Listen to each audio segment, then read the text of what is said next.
Real Madrid traveled to Camp Nou to take on Barcelona in Iniesta's final El Clásico. Check out my second channel if you want to see the videos I wasn't able to post here. The game ended 2-2, but were Real Madrid the better team, or was it Barcelona who played the second half with only 10 men?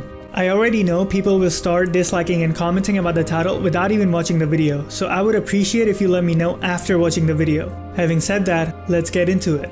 Valverde went with 4-2-3-1 with Rakitic and Busquets in behind Iniesta, Messi and Coutinho.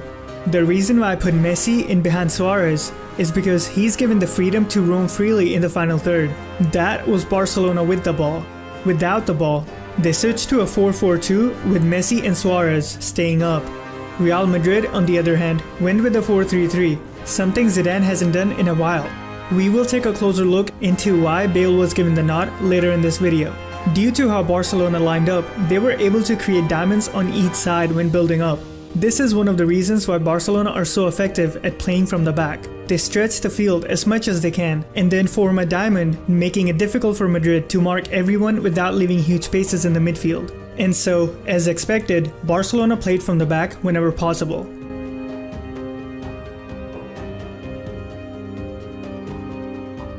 When Barcelona got upfield, Iniesta dropped into half space on the left side, while Alba basically became a left winger until the ball stayed in the final third.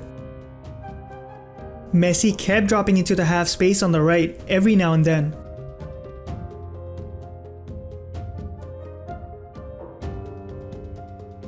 Coutinho, Iniesta and Messi dropped deep from time to time as a Madrid defender would be staying tight with them.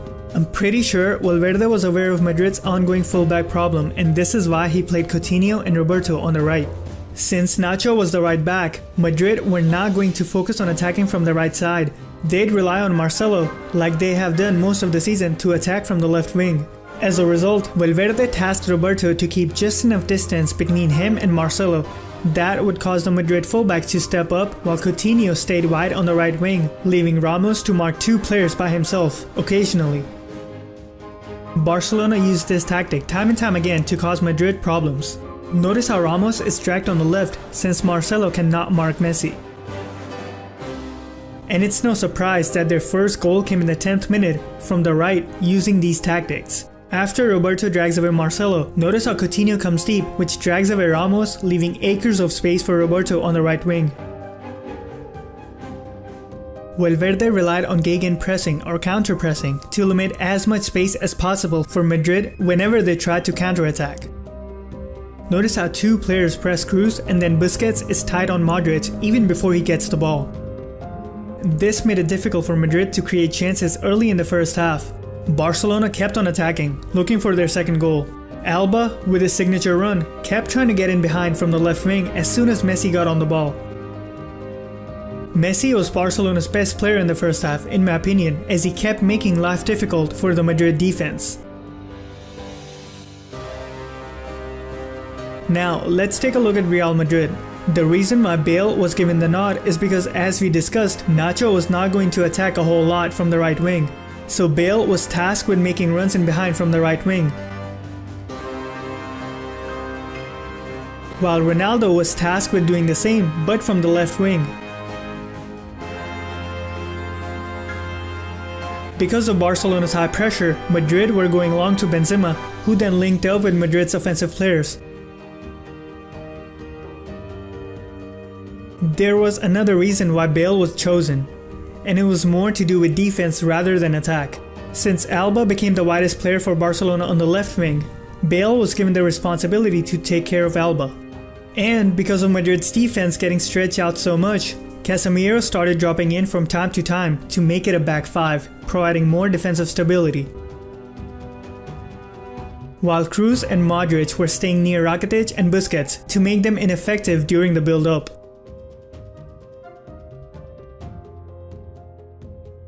It took some time, but Madrid started to get into their rhythm as they looked more comfortable with the possession. Everyone is wide, creating space for Ronaldo to drop into and help in the build-up. Madrid were finding huge spaces in behind Barcelona's midfield after they got away from the first wave of high pressure, and were counter-attacking a lot more after conceding the first goal.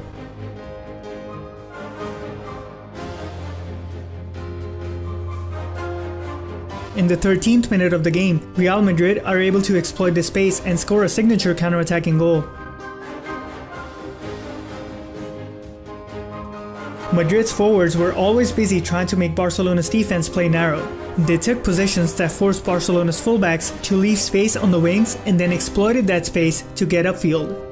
This allowed Madrid to overhit their crosses and still be in a position to cause Barcelona trouble.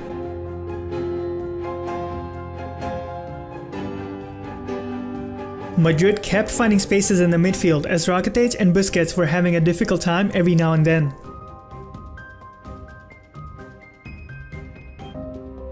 And kept on threatening Barcelona's goal on counter-attacks.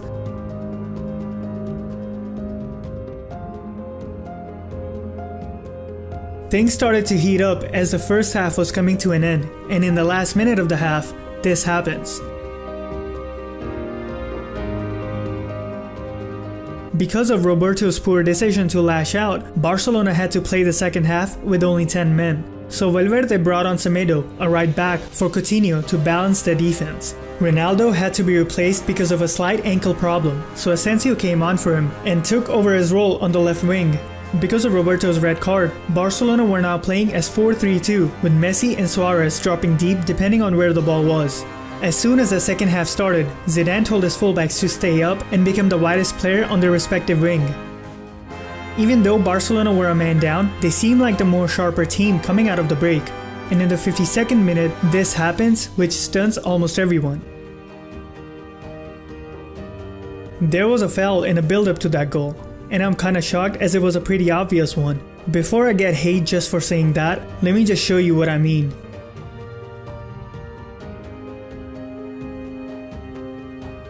Not too long after that goal, Andrés Iniesta, one of the greats, bid farewell after playing about an hour in his last El Clasico.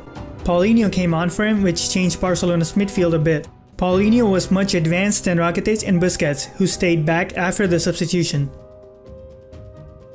In the 68th minute, Zidan brought on Vázquez for Nacho, since he needed to have an attacking threat on the right side, and Nacho does not offer as much of a threat from the wings. Bale was given the freedom to roam around in the final third, and kept trying to make something happen to get Madrid back into the game.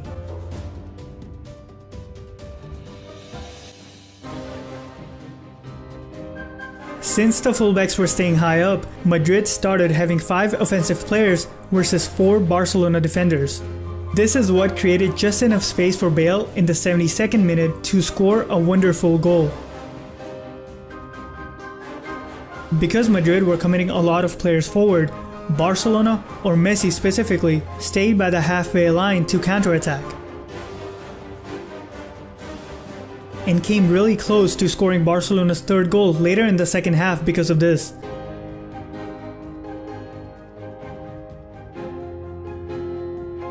Messi was causing Madrid trouble single-handedly on occasions.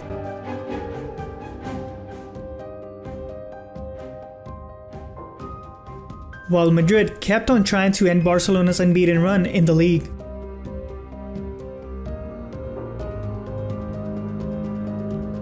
In the 76th minute, there was a huge penalty shot that again surprised everyone because it looked quite clear since Alba did not even get a slight touch on the ball. There were many decisions that went Madrid's way as well, so the referee was not having his best game. Also, VAR is going to be introduced next season, which should deal with problems like these. Navas, just like against Bayern in the second leg, played brilliantly. The game ended with both sides level on 2 goals. Barcelona were able to make sure their unbeaten run still goes on, even when the odds were stacked against them, which is impressive. While a couple of poor decisions from the referee make it seem like Madrid could have won this game. I want to know what you guys think. Were Real Madrid the better team, or was it Barcelona who played the second half with only 10 men? Let me know down in the comments below. Also, I really appreciate you guys being okay with me putting sponsors in my videos. Don't worry, they won't be a regular thing, and I'll only have them when I need them since ad draft sucks at the moment and because of the demonetization and stuff. You guys will always come first. Don't forget to subscribe if you haven't already and leave a like if you enjoyed. Follow me on social media. The links can be found in the description.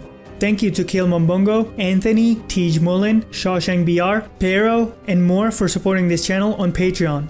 If you like what I do and would like to support the channel so I don't have to rely on the ad revenue, check out the Patreon page by clicking the link in the description or the pop-up on the top right.